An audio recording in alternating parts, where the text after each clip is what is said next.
it was, as a young kid, my negative emotions, anger, sadness, what have you, stemmed from that um, surplus of attention that he was getting, as any young kid would have, and jealousy, honestly.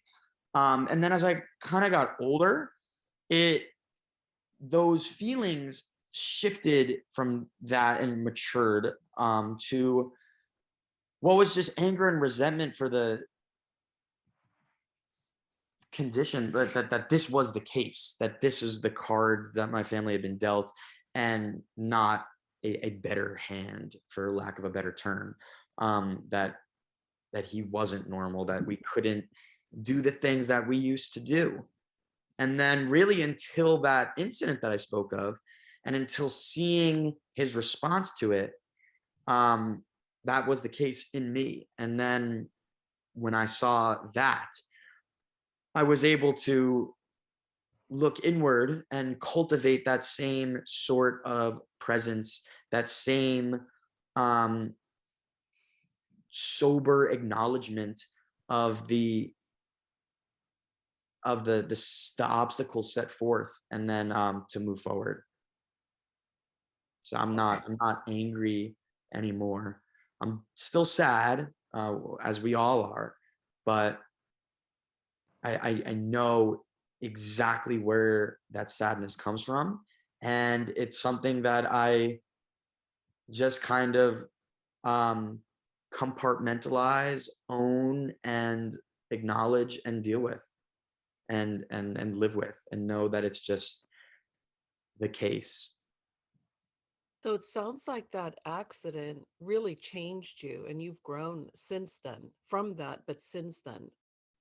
Absolutely. I mean, it really was a defined and acute um, experience where I can acknowledge and recognize a real shift in my perspective and how I approach the challenges that Duchenne poses.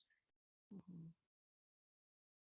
Well, okay. First of all, Sam, thank you so much for doing this today. I think your perspective as a sibling is so impactful, and I think for parents, as parents, we worry, right? We worry and we think about the past and the way things were, and fear about the future.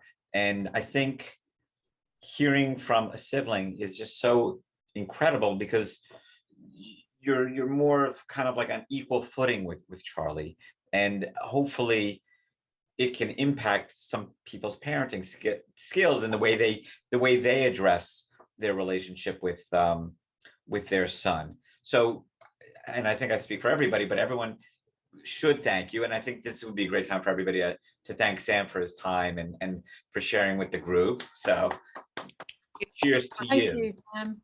Thank you, Sam, Thank So for much. you. for Yeah. Really your well done. honesty. Yeah, for your honesty and I think mostly your honesty, and you're very well spoken and well versed, and that really came through. And I will say one thing. We have, like, Sam is a brother, and I have two older sons. And had Duchenne not entered our world, I know my kids would have been great kids, but they're extraordinary human beings, Mhm. just like you, Sam. So even though Duchenne's in our world, we accept it, we make the best of it, and it sounds like you're doing the same, Sam. So thank you. Thank you. Thanks, Sam. Did anybody have any other questions? It's open. We're kind of over our time limit. So I'm just getting anybody who wants to say anything about anything. Now's your opportunity. Yeah, I have a question for Sam. And I hope this is okay. You don't have to answer either. I'm wondering, as a parent for our daughter Rose, and for everybody, what would have helped you and what helped you in terms of what your family could survive? Could talk about, like, how did you cultivate a space for yourself, your own voice and your own feelings within the context of your family? Is there anything that you still need or long for? Direction, just any type of space or what was helpful and what do you still feel like would be helpful for you? I think what more so than anything, what's been incredibly helpful is the attitude of my parents. At least what they demonstrate. I mean, I can't speak to what they deal with internally. Not necessarily optimism, but I mean, just for a lack of a better term, just a positive attitude. They they laugh, they joke around, they're happy people. And to be just that when you have this crushing weight on you 24/7 means a lot, and it shows a lot. And just seeing that as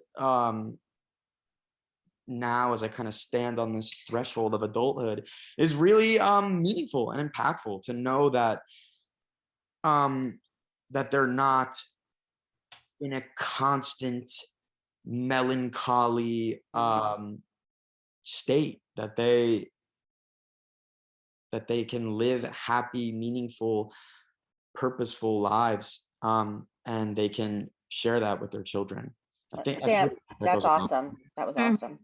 Sam, and I'm Mhm. glad you said that, because when Levi was first diagnosed at 2 and he's almost 15, you know, I just always was like, how will I ever find joy again? How will I ever laugh? But you know what? It was like maybe 6 months and or a year, maybe tops.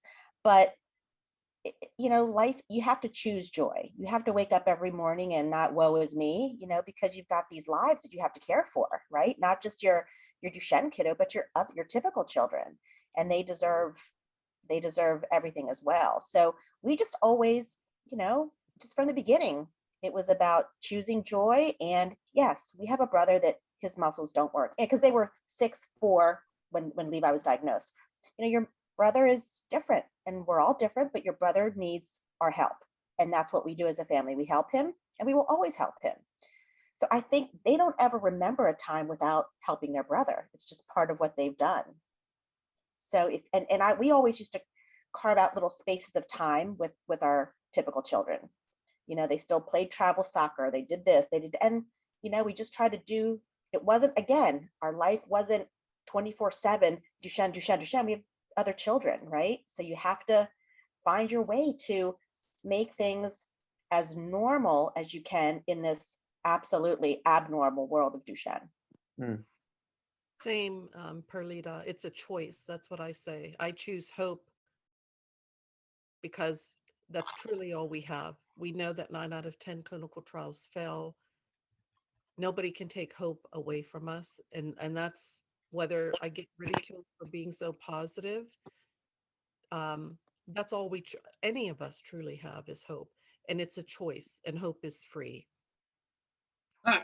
If you could hear me, I just want to say as a grandfather that we could all learn from the Charlies of the world, because Charlie in particular, and I'm sure lots of these other kids have such adversity in their lives and they handle it with such finesse and with such a positive attitude that it boggles my mind. They're just terrific kids. They're heroes, true heroes. Yep, true Thank heroes. you, Mr. Kramer. And Sam's my hero too today. Truly. Okay. Thank you, Sam.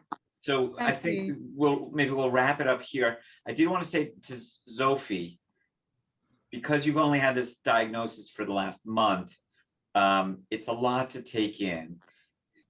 PPMD is doing their annual conference starting today, starting tonight.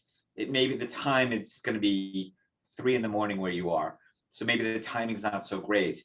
But they have tracks for new parents, and it's a good way to immerse yourself in the community, and it really, for not just for Sophie but for anybody.